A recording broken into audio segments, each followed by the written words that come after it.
Okay, let's continue where we left off. So we're going to start building our building assets now. What I'm going to do though is I'm going to, so I save this file as 05 underscore procedural buildings part 1. Previous file, apparently we saved this 3, so let's rename this as 4, so this video can be so the previous video will be number 4, and this is where we show the spice spiral, and then we end up the secondaries there. We have to still plant the trees, wait them to grow, but now basically video 5 is going to be the procedural buildings. All right, so let's dive inside our asset creation terrain. So let's create a geometry node here. Okay, now let's rename this node as city source, or building source, building generator, maybe a better name than what I previously had, generator. Okay, now let's dive inside and start our base.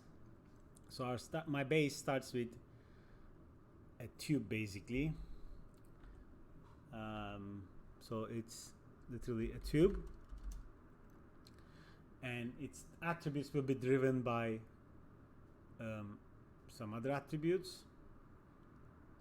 And some seeds that are coming from a null that is driven by a wedge value. So let's call this seed. Okay, so this seed is going to have a float. Actually an integer will do. So it's parameter interface. Let's create an integer. Let's drop it here and let's call it seed. Okay, so just something that gives me some values. Now on the tube, let's get a height value that is a random value driven by seed between 50 meters to 400 meters. That's a long, tall building because these are futuristic buildings. Maybe a bit too tall. So the expression will go as fit. So rand, reference to the channel of the seed. So it's going to be double quote it's a channel dot slash. The name of the node is seed. The attribute is seed. Close quote. And this is fit between 0 to 1 and 50 to 400. Actually, this is not 0 to 1. The seed itself is no, because it is, yes, I'm using the seed value to create a random value which is 0 to 1, so this is correct. So if I do height here, and if I pin this, hit P, this value is going to change. So it's like for every seed it gives us a different height. If I visualize this here, now let's do convert this to polygons. Let's do rows 50, 50, and I'm gonna now copy the values from the other side, my other monitor, so we don't waste time. It's the same thing pretty much, but now I'm saying my base radius can be my top radius can be between 15 to 40 meters times 0.2. So I guess I didn't like one and I made it smaller. Now let's get the base radius, which is 0 to 40. And what you want to do is you want to get the total height, divide by 2. So right click, copy, paste, divide by 2. So it sits on this position. So this is our base shape. This could be this is just to drive the very basic overall shape of the buildings. It's not the actual shape. So what I did next is I'm creating a density attribute because I'm going to, actually I don't use that one, so I'm going to skip that one. Apparently I'm not using it. I'm just going to make sure that I'm not using it, which I don't think I am. Not really, no. Then what I do is just I create a mountain swap. Oops. Mountain. Now I'm going to show you what this does. It's just going to break everything, right? And I am going to use the seed again, so it's random every single time, and put it to offset X.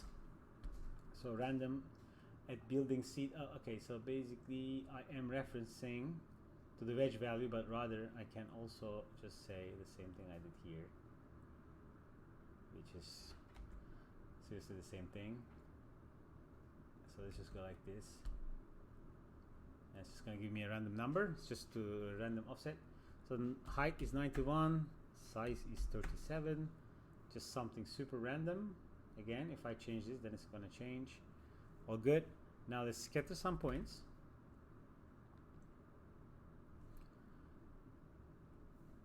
So this part is a bit important.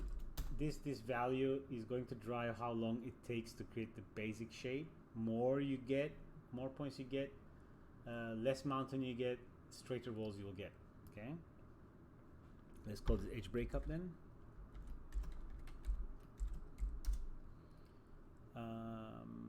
Next thing I do is I randomize an attribute called scale. Attribute randomize, using the attribute randomize not. So scale, as opposed to p scale, is a vector and allows you to drive the scale values non-uniform. So we're creating a 3 dimension, so we have this, as you can see, 3, but my current values are 1 to 11 and 2 to 4. Again, these values are for experimental reasons. I kind of like put a camera here and start playing with this. Oh, okay, this looks like a futuristic building, I can use this, and basically I end up like that. All right, am I using this second node? I am not even sure, but I will keep it in case I reference it somewhere else. I think I'm returning the X. So basically I'm trying to get a value driven by the relative bounding box. So let's drop a WOP. Point WOP will do. I think I use it somewhere, just why not just create it, and it's also good to know anyway, so I can show you what that means. If I disable these two, it will be easier to see. Put a relative bounding box, so this gets the relative bounding box of an object based on point position. And if you do a vector to float, then you can get fall-offs like x-axis, okay, or z-axis, or y-axis. You can use this some places. I am going to put this now because I'm not sure if I used it anywhere, but it's in my scene. It's been a while because that was the first thing I made for this tutorial. So now when you get back to it, when I get back to it, it's kind of like, oh, not sure. So better safe than sorry. Bind export, I am calling this one X. Duplicate, and I'm calling this one Z, and let's leave it at it. Moving forward, let's enable these guys back. So we should now have scale attribute and X and Z attribute as well. Now, I want to group some of these points. I think I'm not using the cluster attribute as well, but let's keep it in case you want to create different style houses. So I'm gonna copy paste this as well to the clusters. So what is this doing? I want cluster points, just points. I don't need to color them now. Well, actually, let's color them now. Let me put this on black background so you guys can see it a bit better. So it's creating clusters. Oh, okay. I am using the X as a threshold, and so it's not even doing anything actually. Y, it should be doing X as a, it should be distributing points a bit better. this is not really doing anything. Maybe I have glass. Yeah, okay, so this should be doing something. It's just creating different clusters like 0, 1, 2, 3. But I think I was copying different objects based on cluster names, but that was actually on my Elite Fallen tutorial. I'm not even using this, I think, because these buildings are more Earth-like. Let's call it that way. Okay, so now we have these random scattered points that doesn't look anything like a building. So Tim, what are you going to do with this? So let's create our building blocks now. Our building blocks are based on a box that is 4 by 4 by 4 and uniform scale is 10. So that's our building block. Now I'm going to create a normal.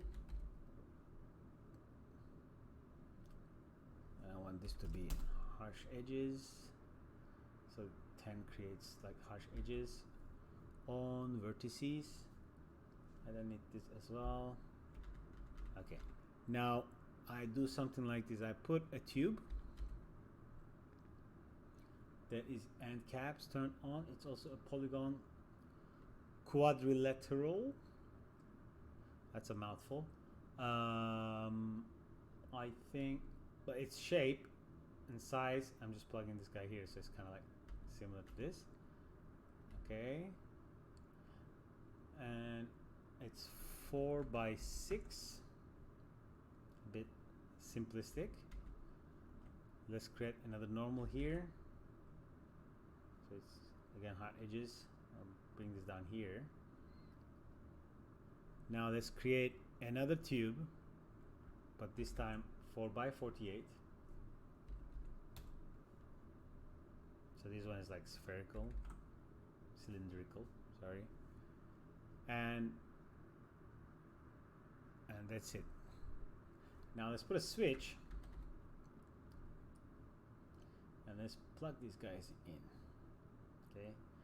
There's a variant way now. I found this later, but this is also the same thing. So what I want to do now is I want to say copy all these to these guys, right? Using the scale value, so on and so forth. So then I'm gonna run this in a for each loop, for each point. Plug this guy in here so it fetches 1 point. I'm gonna put a null. I'm gonna name this point to copy. Frankly, I think the variant way is a bit better way to do it, but you know, I did it this way, so we'll just continue doing it this way. So copy the points, left input, right input, and output. So what do we do? If I just press this now, it's going to be like it's just inheriting the points, but it's already like kind of looking like a building, you know. And if we just change the seed, you know, it's just gonna do this. But what we are not doing is not creating a variation between the switches, and we can actually, I think in this tutorial we don't even have to, but let's do it anyway in case you guys wanna do some differences. So let me slide this up. So obviously the switch needs a value. So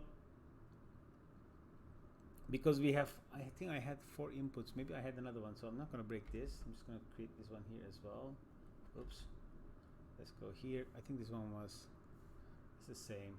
Let's go 4 inputs. Later we can change them. Okay, let's put this guy here. So these are called my building blocks. So the more you can spend a bit more time on this, but to get some nicer shapes. But I think this is already like, you know, in a way, somehow, if you scatter 1,000 of these, it will look like some cityscape kind of thing. But we want to see to drive the switch, so they're not always boxes, right? So let's do something like this. I'm also trying to figure out where's my minimum point so I can snap this guy up. So after I do the trying to make sure that nothing is at the bottom, so let me show you what I mean by that. So we copied some stuff and they are at the bottom here. We could have simply used a clip, I guess, but I want to detect if anything is under 0. I want to push that up, and the way I do it is somehow like this. So here I'm going to say f at minimum py equals at p dot y. So I'm also showing many ways to do simple things. There's a ton of way of doing this exact same thing, but if you want to push geometry up, you can do something like this. Attribute promote.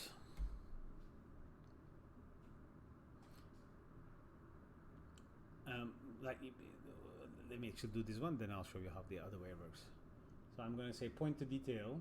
I'm going to say mean py, because I'm looking for the smallest number.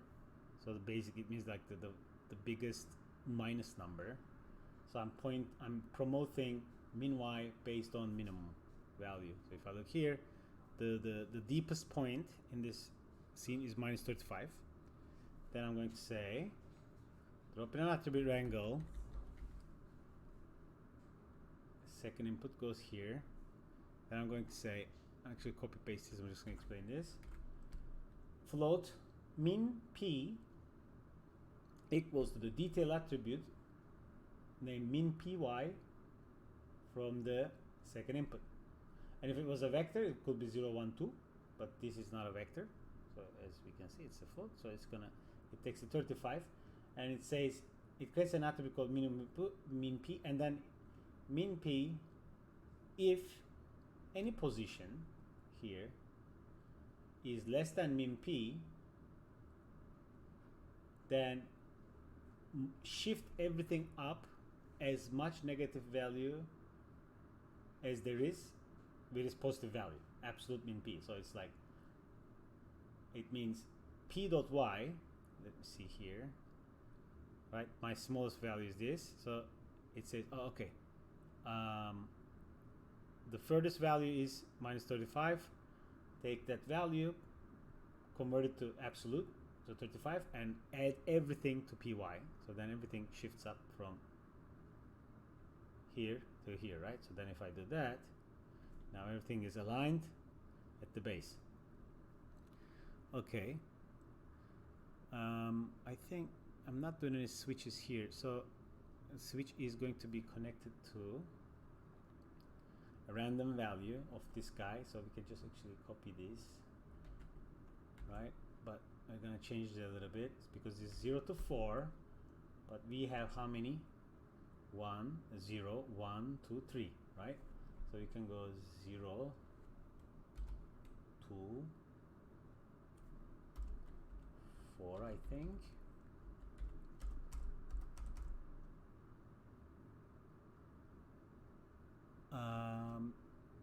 No, actually we're gonna say just seed, and we're gonna do modulo because we want to switch to be driven, right? So this is the seed. And then if you do a modulo 4, that should always give me, maybe not like this. No, let's copy this. This should work. Let me see. Okay, so even if it's like, it's always going to be modulo 4, so it's going to be between 0 and 4 with random values. So it's always going to give me a different height, different overall shape, you know, a bit more octagonal, some circular, some squarish. All right, so this is, we are good here. So this is now, let's put this in a network box. Let's save our file. We're gonna call these building blocks. We're gonna call this base shape. Now, I need to prepare my base shape. Meanwhile, this could be sped up if you put in a compile sub, but I mean, we're gonna do a lot of compile subs, I think, down somewhere here. I think there's one here, I don't know. I think there's one here. So this part is fairly quick to copy, so there's really no need. Okay, this is the longest part, I believe, but it's worth it. Let's now do a little cleanup. So I don't want color. Actually, let's just remove the color from here, to be honest. Okay, we don't need color. It looks fancy, but we don't need it. We don't need. No, that's all we're good. Okay. Let's. We had a cluster value attribute because we are going to run. I think the loop as a, we change the seed and everything change. Okay, let's promote the seed, the cluster value.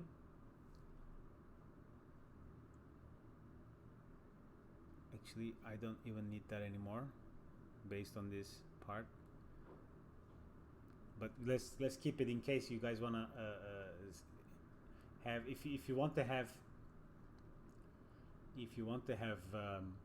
some part of the building circular, some part of the building octagonal, like made out of these at the same time, cluster values will come handy because we could use the cluster values to drive the which switch to be picked, but maybe some other time. We don't plan to do it like this. Okay, but never mind. Let's continue with what we were doing. So let's drop in an attribute promote. So I have a cluster value. It will be always based on different numbers. This can be used.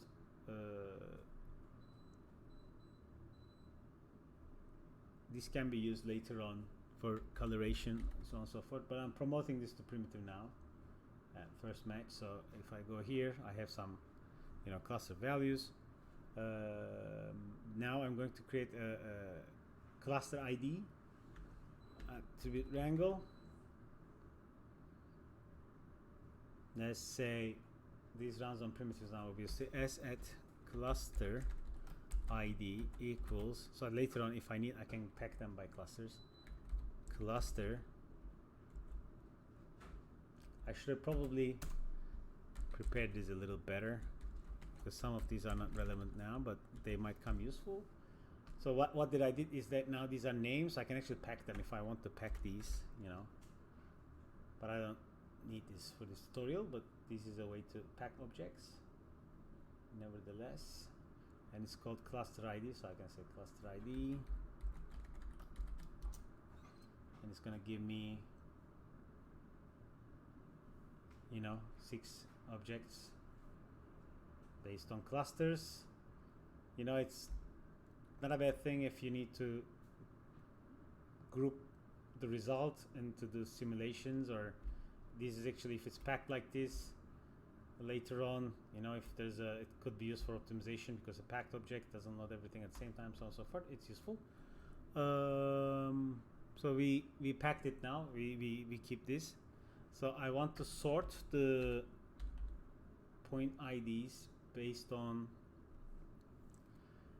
X. In this case, I'm using X. Oh, actually, this one is really not necessary because we are creating everything at the row center. Okay.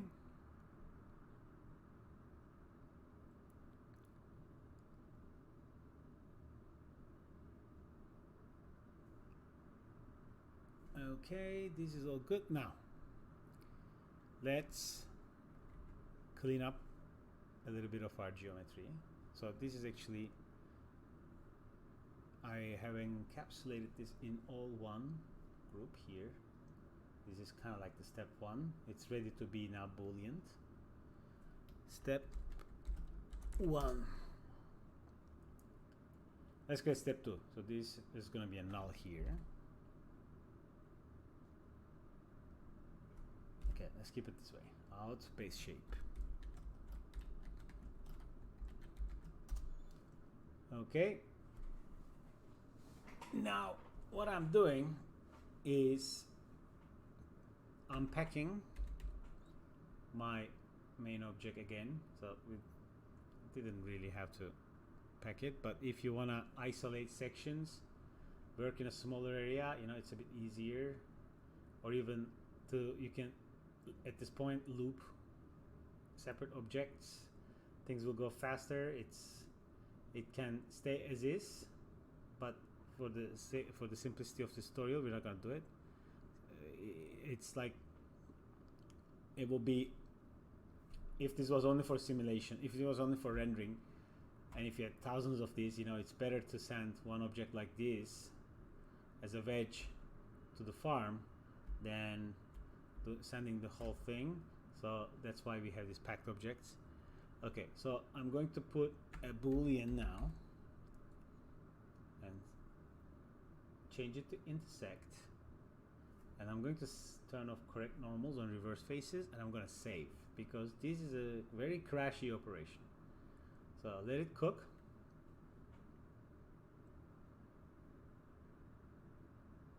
Okay, so now if you look inside, we have a whole nice empty space, and except this guy, because there was this empty space there, but it's fine. To solve problems like these, you just need to scatter a little bit more points, but this is not a problem. It's like an elevator shaft inside, I guess. So what I want to do now is I want to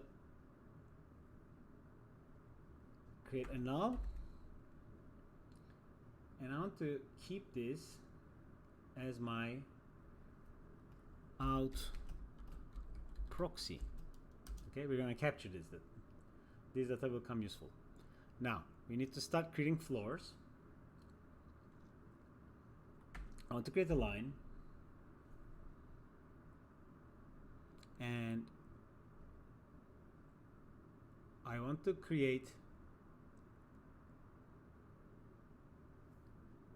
a line that goes the same height as this guy, right? And how do I do it? Is I have a Python SOP here. Python SOP. This was also in the same previous tutorial. I did parameter interface. Let's drop in a float.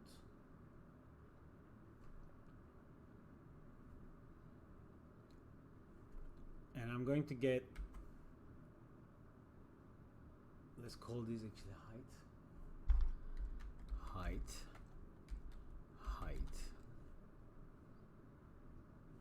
I don't know why I did this with the ingeo. Ingeo is, where is ingeo? Ingeo. Okay, this is name. I named this ingeo because I'm gonna reference this, so just rename this as ingeo. Okay, let's paste this. So this is going to get the dy size. This is 411 from ingeo, which is just a little typo there.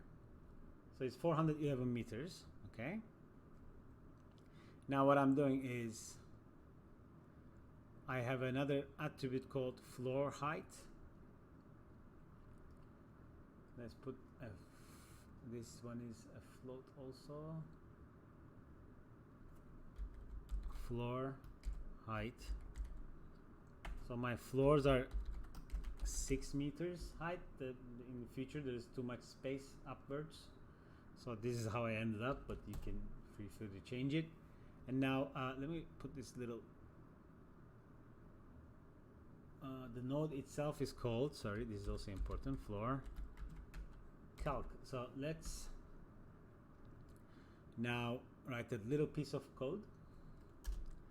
Section height equals who, this is also just to show a little bit of because we can do this exact same thing without using Python. but it's just a bit, I think it's just to show, you know. So who.eval parm reads values in Python. Who.evaluate parameter, pretty much, and then you point it to the attribute, which in this case is /obj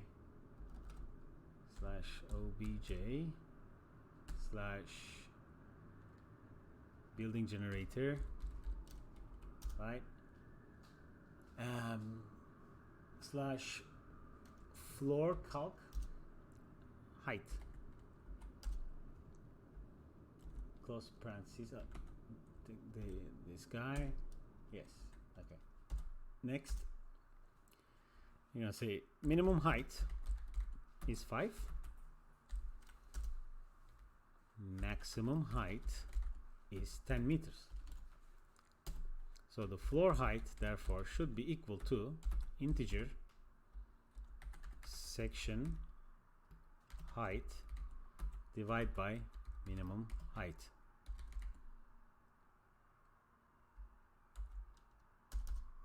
Therefore, height equals to who.parm. I'm not missing anything, right? No. Who.parm /obj / building generator / again floor calc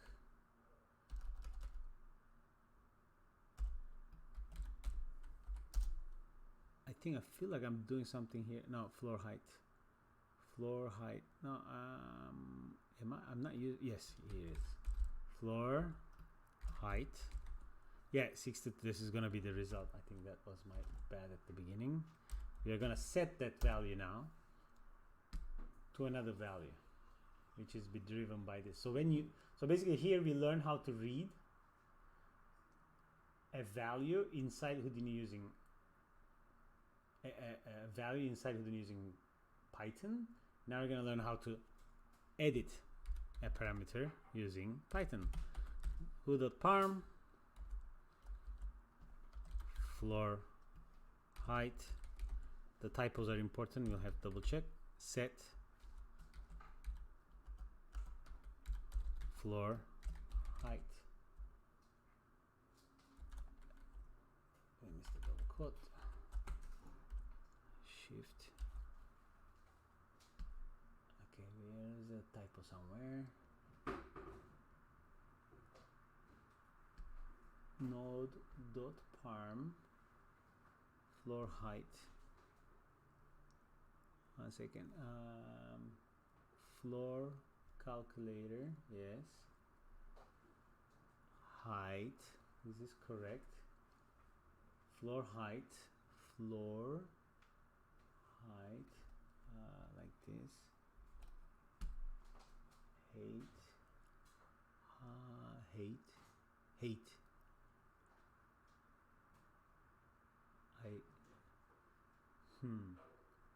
Okay, let me pause it and read this through. Okay, so yes, typo. It was F as opposed to F. That's why these things are finicky. So I change the value now.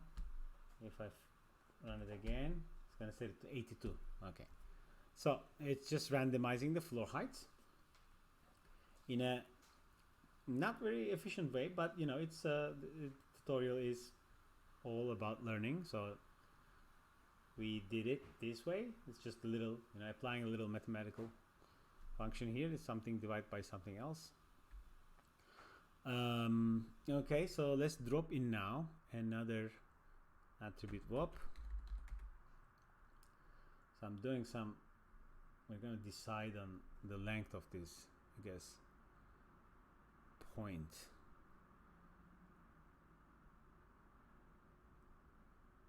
Okay. So we're going to get the height of our object first. Let's set a constant. This is not animatable, so we can get our height here, copy parameter, paste it into this guy. All right, so that's 411. Now let's get a fit range. We are going to promote all these 4 of them. Promote, promote, promote, promote. If you double click, they'll extend themselves.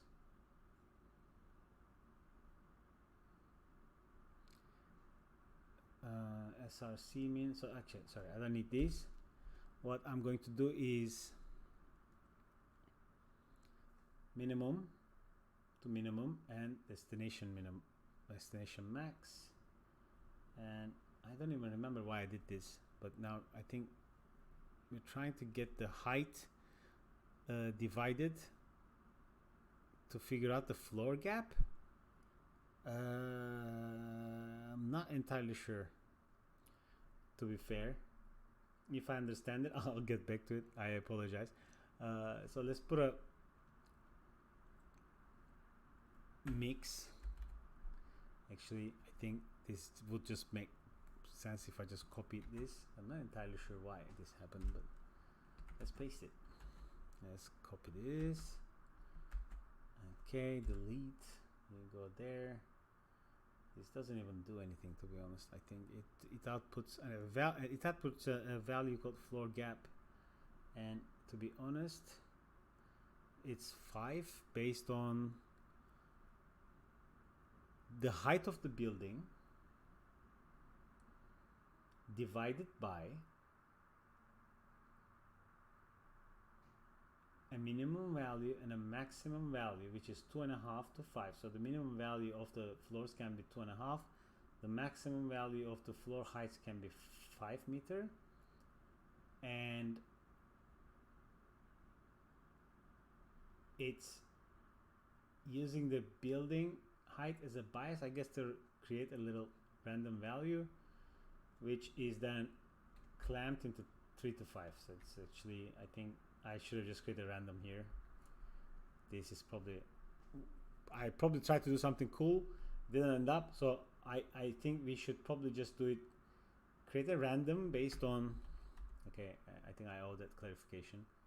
Create a random value based on floor height, then fit it to some humane sizes, which is 2 to 4 meters, let's say, or 5. Based on this, let's say 3 to 5. So this, we stick to those, and then I think this is kinda, that makes more sense, I guess. And then we can, because we shouldn't probably have 4.2 meter floor, so let's just floor it to 4 meters, or you know, ceiling it so we don't get 1 meter as well. Yeah, let's do a ceiling. Okay, I think this is a smarter way to generate a random number, to be fair. Let's stick to this. Just a random number for floor gap, which we could have probably done in Vex. Anyhow, now let's go to line. Let's get the height to be pasted as our length. Obviously the buildings go upwards, so, and it's always in the center, our buildings, so we're going to just say 0 to 1, and this is pretty much it with 2 points. Now we're going to get a resample,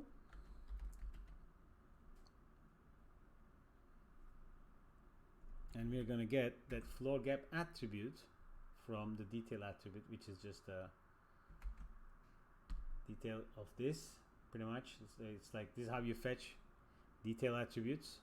You use a detail, you put the path, and then you write the floor gap, which is the name of the attribute, and then you get the first value, because it's not a vector. If it was a vector, 0, 1, 2 would be x, y, z.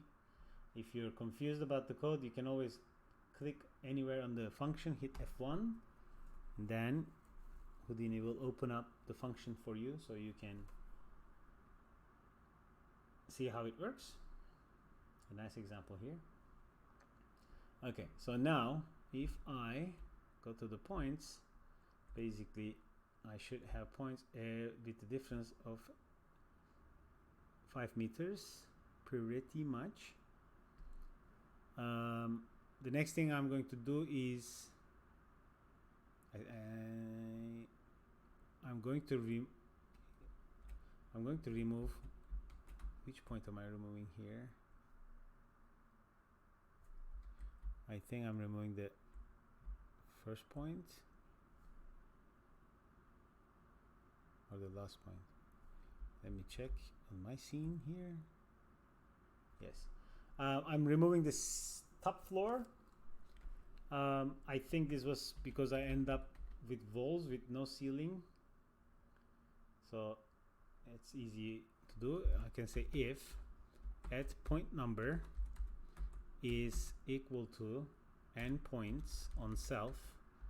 N points gives you the total number of points minus 1, obviously. Remove point 0 at pt num. So what does that mean? N points gives us all the points, which is 83. So if I look up here, turn on the point numbers, let's do it here. The last point is 83 because it's the point number 0, because these are point numbers, so 0 also counts. So I want to remove this last guy, which is n points. Why is it erring? Semicolon. So now it should be removing the last point. Okay, remove, let's call it remove last point. All right, now let's create a grid. So this grid needs to have slightly bigger size than our InGeo here, right? So we can just use the bbox expression. So bbox, so we're trying to get the DSX size, so 121, right? And then I'm multiplying it by 110%. So it gives me, instead of 121, it's going to give me 131-ish, 122, yeah, sorry, because 0.1, okay. So slightly bigger. And this is Z size. And I'm going to do the same thing for this. Actually, this doesn't matter. This looks like they're swapped, but it doesn't matter because it's a squarish object. Now rows 2 by 2 because I really don't need extra detail. Now let's do a copy swap. Copy 2 points. No, sorry, like this, like this. Now we scattered our floor base geo, and now let's create another attribute wrangle. These don't have to be packed. You don't need any of these, to be honest.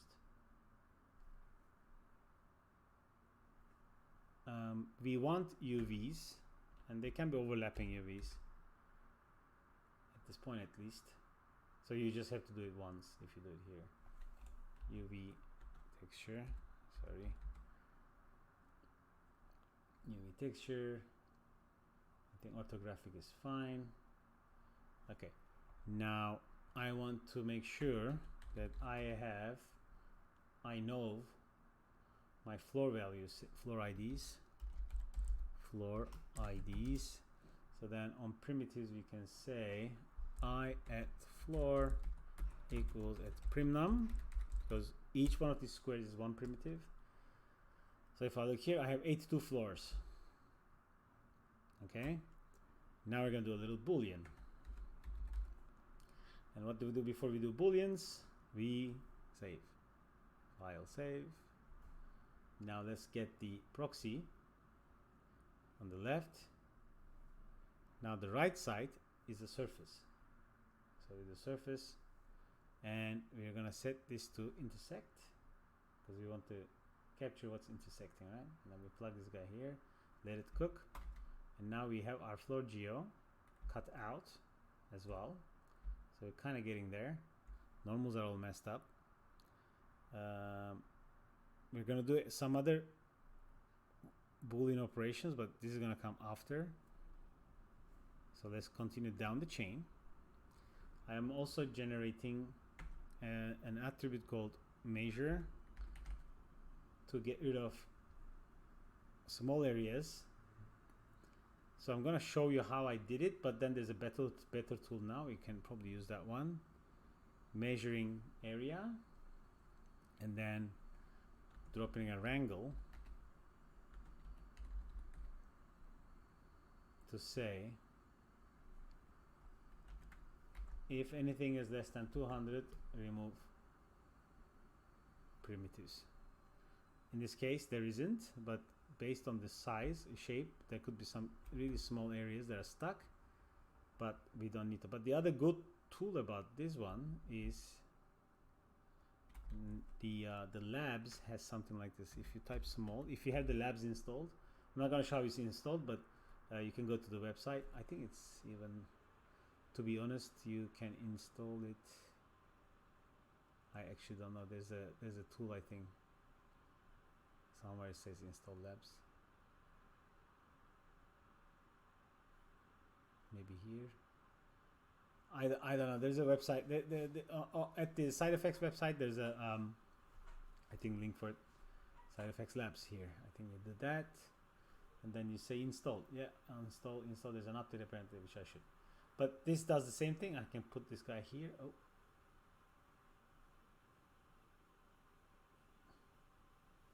no, don't quit. Okay, I'm not gonna use this. Save and quit. Okay, let's launch it back. Unexpected behavior.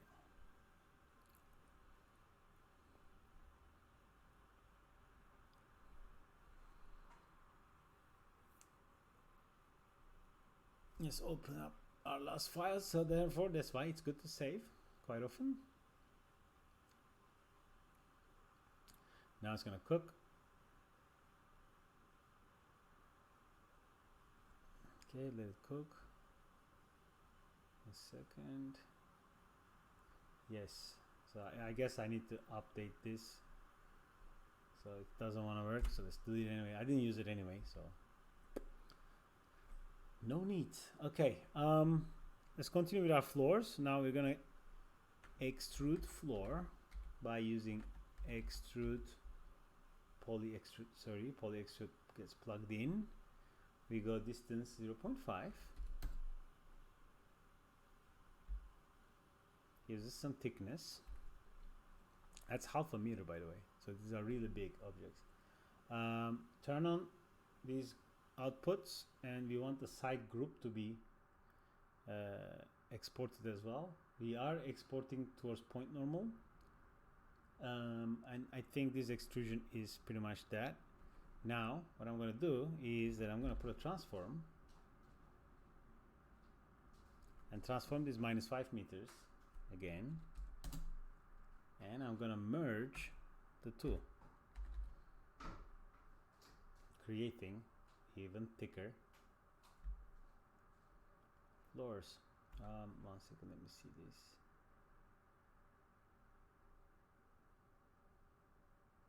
This is not correct. Let me check on my other scene.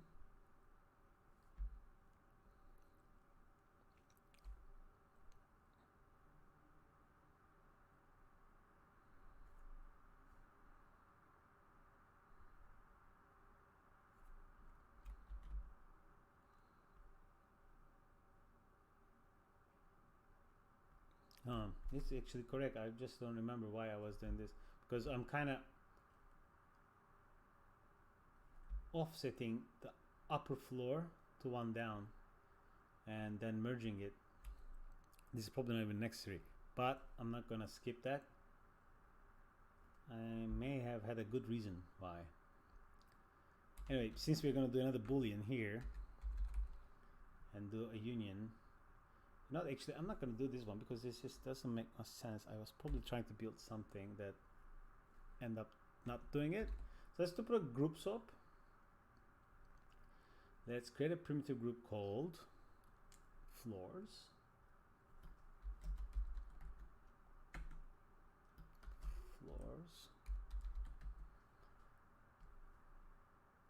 Now let's create a material as well. Actually, I think I set these materials at the end. Oh. Yeah, probably not gonna do it here, but no, it's let's do it so we don't defer too much. All right, let's create an attribute create. This time you can also create attributes using attribute create.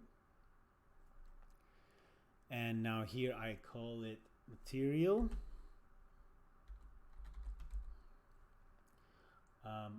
Create a local variable. It's a primitive. It's a string, and it's called $us.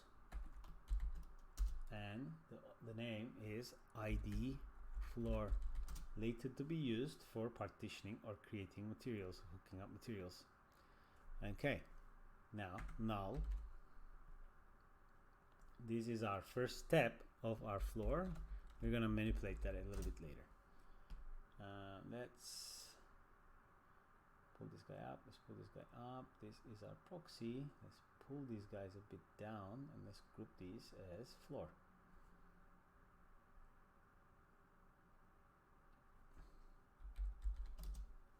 Okay.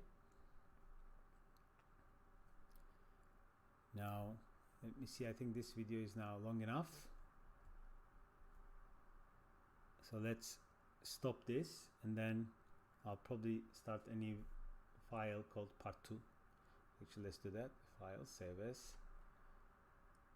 Let's save this first, and then file, save as part 2. Okay, so we are getting somewhere. See you in the next video.